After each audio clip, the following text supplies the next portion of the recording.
Well, good morning, everyone. Welcome back to the channel. So we are on another job, believe it or not. Rick needed some more help, so you guys get another vlog series of videos. As you can tell right now, the weather has changed here. I think this morning when we woke up, it was about 40 degrees, so it's a little chillier. Yes, I'm aware 40 degrees isn't that cold for a beanie and a Carhartt and everything, but I'm originally from Texas. I have thin Texas blood, so I don't want to hear about it. Yes, I accept the fact that I'm a giant poussoir. It is what it is.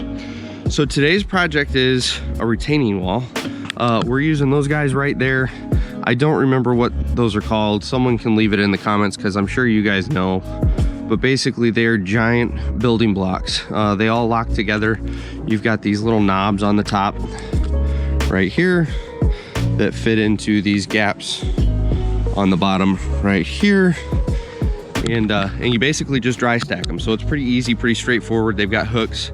The plan is Rick's got the CX80 coming. That's the mini or mid-size excavator we were using on the last job. He should be here with that within the next 10 or 15 minutes. Can't really see it, but right behind the bushes back over there is his skid. He's gonna fork all of these over to me. I'll use the CX80 to set them. I think we're gonna have a third person here today working as a laborer for us. But this is the actual project wall. Right here, you can see that, you know, having a giant dirt cliff up against your driveway isn't ideal. So we're gonna pull that back, I believe is the idea. I'm gonna confirm that when Rick gets here. But I think we're gonna pull that back and give us enough room to get those blocks in. The only alternative is we're gonna take the skid and clean off the asphalt here and set them on the asphalt, but I don't really see that being the way to do it. So I'm almost confident that we're gonna pull that slope and that whole bank back, and then we'll reshape it after we're all done. So that being said, let's do another vlog style, and I'll meet you in the cab here in just a minute.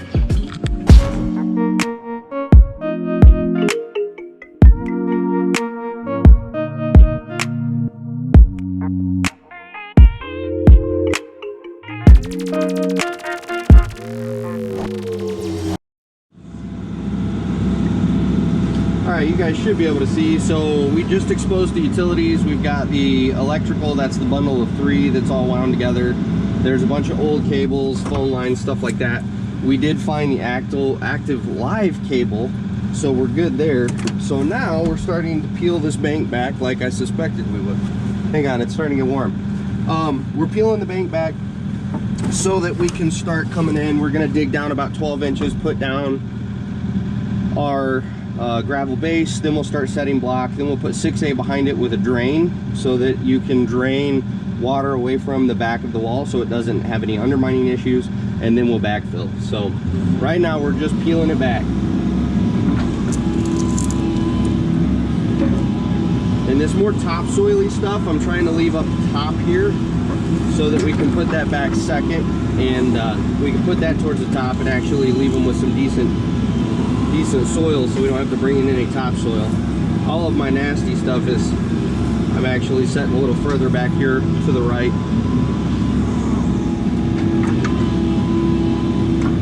There was an old retaining wall here, which is why you see retaining wall block and you see concrete chunks, and there's some rods that they were using to hold the old wall. So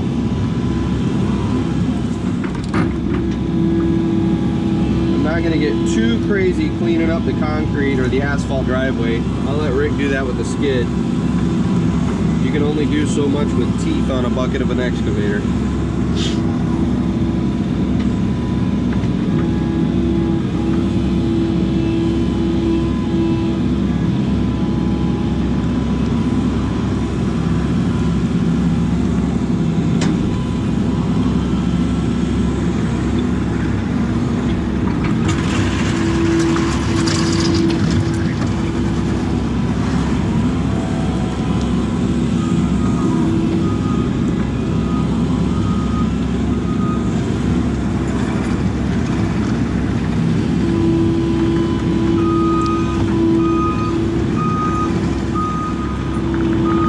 So for anyone that's new to operating, when you get into the cab of an excavator, one of the first things you want to do when you're on the job is check around you all the way around for overhead obstructions.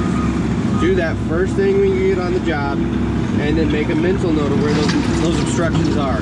because right now I can dig and I don't have to worry about anything. I know that my dig area is completely clear. I'm not going to have any overhead line issues. But you also have to remember to check that, because it's real easy to get into a spot where you're not paying attention, and next thing you know, you're into power lines, or you knock a fiber cable off of a pole. You can get yourself into trouble real quick. So that's one of the first things I look at when I take a machine out, a hoe especially, because they reach so tall, is make sure you know where your overhead obstructions are.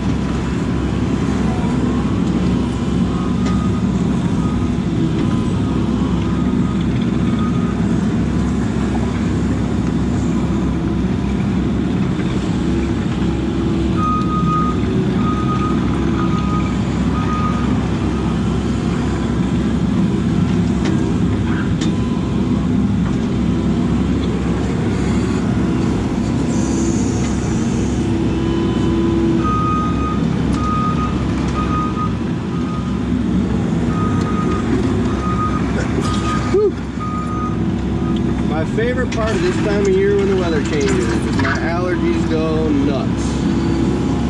Love it.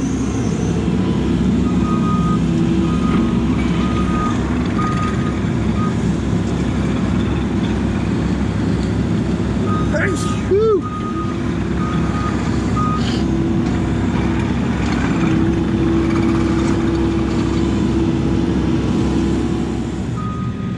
Alright, we're going to see if that camera angle works any better. So, you might be able to see on the edge of my bucket, I got an orange line spray painted. We need a 36-inch wide footer that's going to be 12 inches deep. So I've got the orange painted right about the 12-inch mark with my teeth down in this position. So initially right now I can't really see the concrete or the asphalt. So I'm going to dig a little wider to provide myself some relief so that I can work that edge and it will fall into the trench as opposed to blowing out my asphalt there.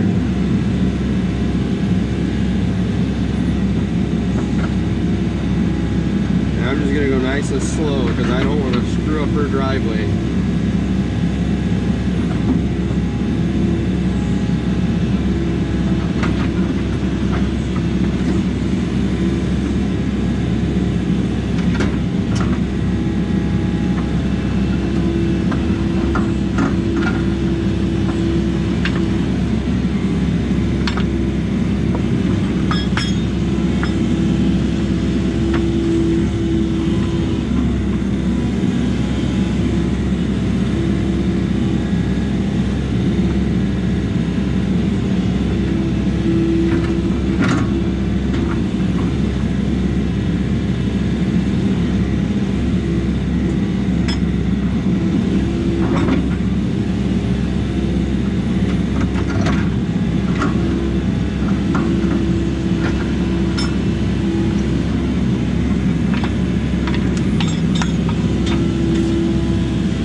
Brick retaining wall there. We don't think it's got a footer. We didn't anyway, but I'm kind of wondering if it does because I'm definitely hitting concrete.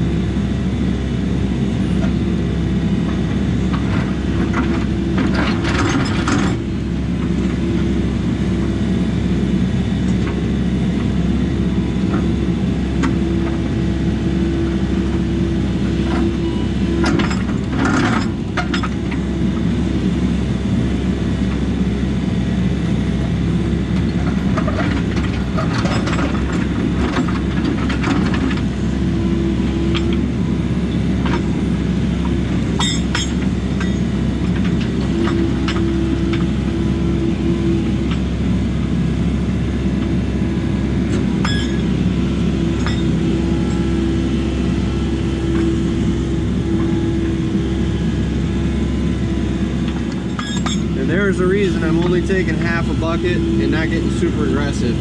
It's because when you get a full bucket, that material starts pushing in a way you don't realize, and before you know it, you'll blow the edge of your asphalt out without realizing it and get yourself into some trouble.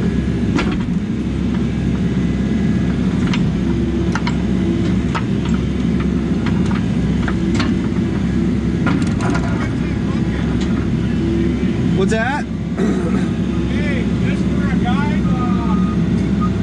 12 inches should be just above my teeth here. I measured it with the grade rod. Okay. Yeah, you're right there. You gotta go 4 foot back, he said. Oh, 4 foot? Yeah. All right.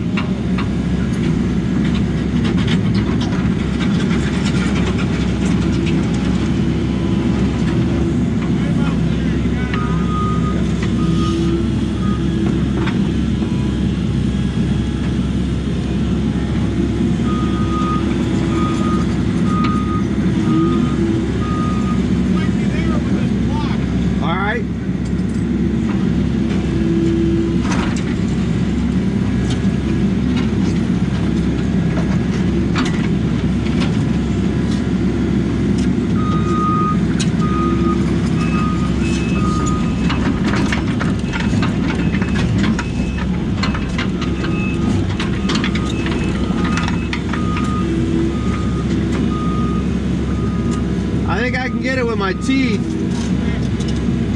Looks like you're correct.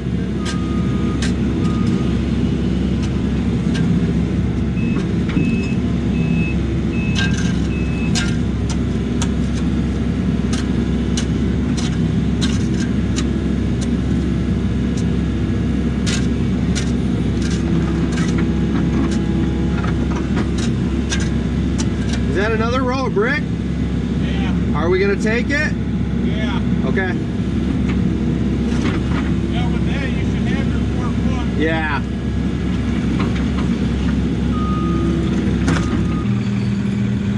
All right, so we got the footer, well, half of the footer, I should say. The half that we're able to access, we've got the footer done, or dug out. And so now we're gonna throw stone down, get it graded off, use the jumping jack to compact it, and then we'll start setting these blocks.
First of all, it's warmed up to the point that I've taken my beanie off, and the worst part about fall time is your hair gets all matted with a beanie and it looks stupid all day, so you know, whatever. We're about to place the second layer, but we're having to cut a block in half. That's the sound you hear outside.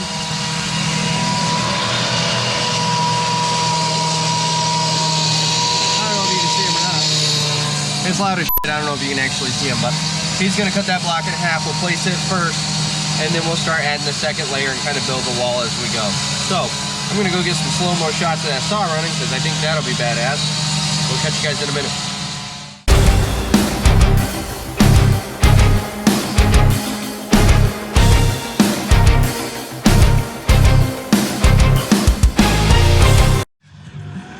Alright guys, so I did want to tell you real quick.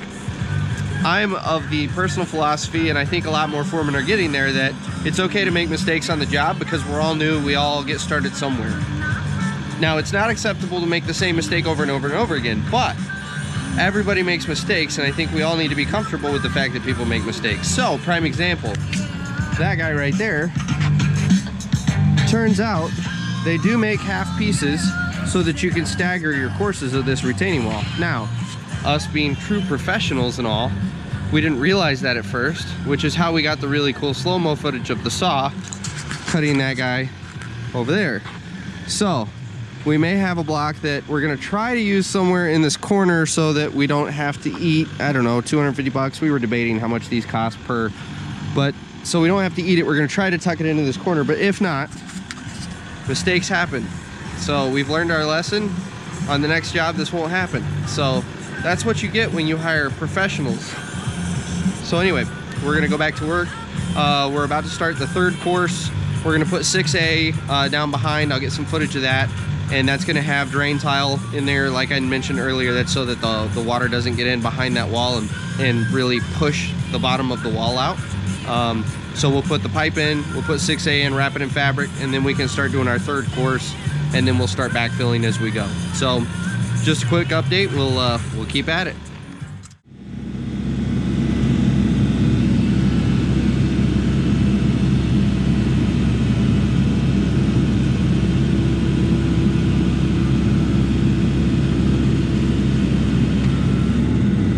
You put it right at the corner there? Yeah. You don't overlap at all?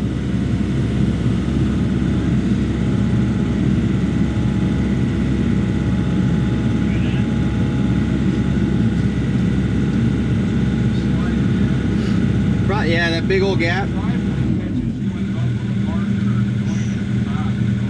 We could throw some fabric behind that though, and you'd never know.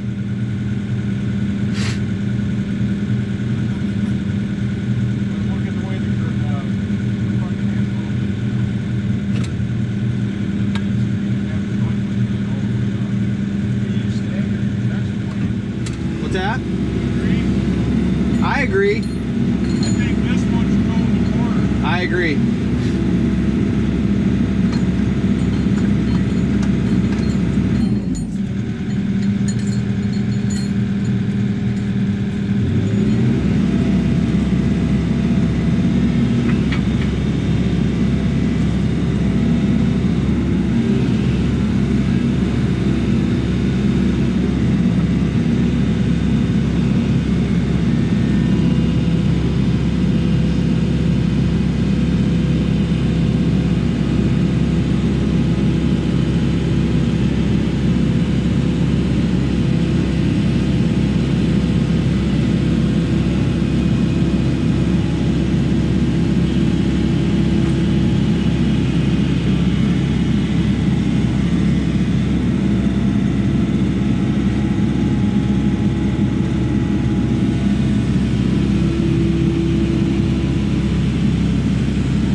And again, a little piece of fabric, you'll never even pay attention to that.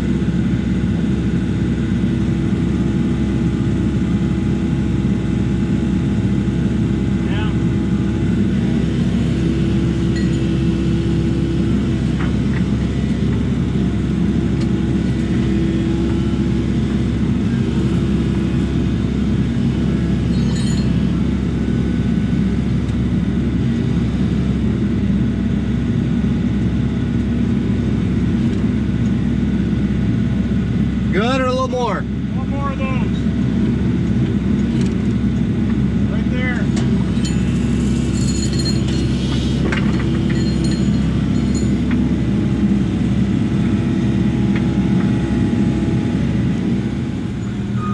Alright, so we are starting to backfill the first section of wall that we've got built, and I've got a minute here. So I was going to talk about one common thing I see excavator operators doing that is a wrong digging technique that really causes you to be inefficient. So let's say we were going to take a scoop of dirt.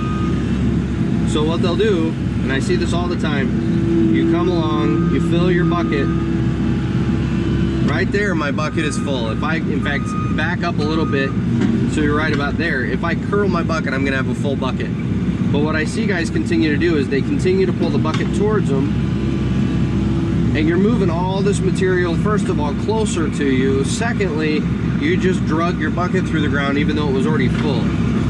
So in an excavator, if you want to be an efficient digger and get the most work done in the shortest time possible, you need to be able to reach right about there. I'm going to curl my bucket. That's a full bucket. I haven't wasted any fuel, I haven't wasted any time, I haven't wasted any effort dragging all this dirt towards me. As soon as my bucket's full, curl, pull up, and get it out of the cut. And that way you can get that material out of the hole. And that's gonna really increase your fuel economy because you're not trying to move half a pile with your bucket full of dirt. So anyway, that was just one quick thing I saw in a video the other day. I thought I should probably say something in one of my videos just because it is such a common thing. And you know, again, with all of my videos, if you're new, don't worry about it. Everybody does it. Everybody goes through these little quirks and habits and everything, but it is something that you want to be aware of in an excavator if you want to be efficient. As soon as that bucket's full, boom, pull it up out of the dirt, stop dragging. So let's see what these guys are doing. We're putting 6A in. You can see our drain tile here that's coming out. That's going to carry the water away from behind the wall. We've got it tied in. We spin a little bit more.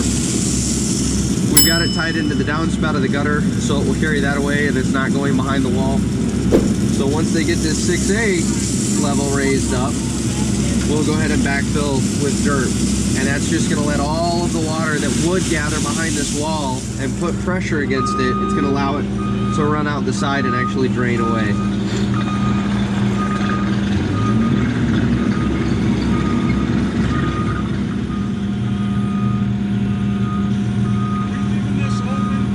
Yeah, for AT&T, yep. We managed to get one line.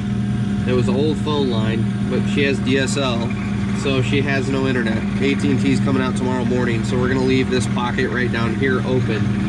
That way the AT&T guy can come out and fix that.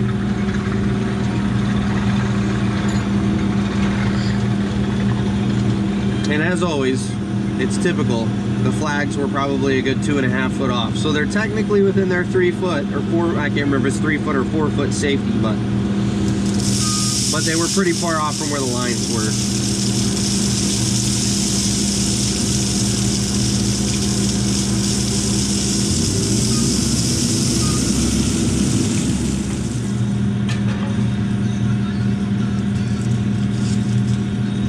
Yeah. Ready?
All right, everybody. So we are at the end of day one, and we've got a fair amount done.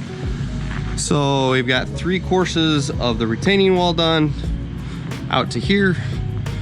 This is about as far as it's going to go. I think we're going to do one more block right here on the end, but we're actually debating whether we're going to do a full block or if it's going to be one of these little guys. This is actually supposed to be an end cap, but we didn't have a half block to go here, so we made one of the, we had an extra end cap, so we made that one work there. But we're debating whether we're going to do a full block down here or if we're just going to do the end cap running this way. So we've got that to do tomorrow. We've got our, this is the drain tile I was talking about. In fact, let's talk about that for a quick minute, since it's exposed. So this is the drain tile. It wraps all the way around, ties into the gutter over there, and you can see we've got clean 6A. So you can see 6A does not have any fines in it. It's been washed, and so it is just loose gravel, which gives you really good drainage. And so that is what all of this is going to be backed with, right up against the rock. You can see how we're backfilling here. We backfill with 6A and then kind of keep the dirt right up against it, and we're going to bring the dirt up and the 6A at the same time. 6A is going to end right about here, and then we'll cap it because this is our last layer of full, this is our last full course of block, and then we're going to do the top cap. So that is the project for today. Tomorrow we're gonna wrap this up. I'm gonna guess we're gonna be done with the actual wall probably by noon, and then it will be cleaning up the yard, cleaning up our mess, cleaning up the driveway, and we should have this whole thing wrapped up by tomorrow. So hope you guys enjoyed the video. We'll catch you tomorrow.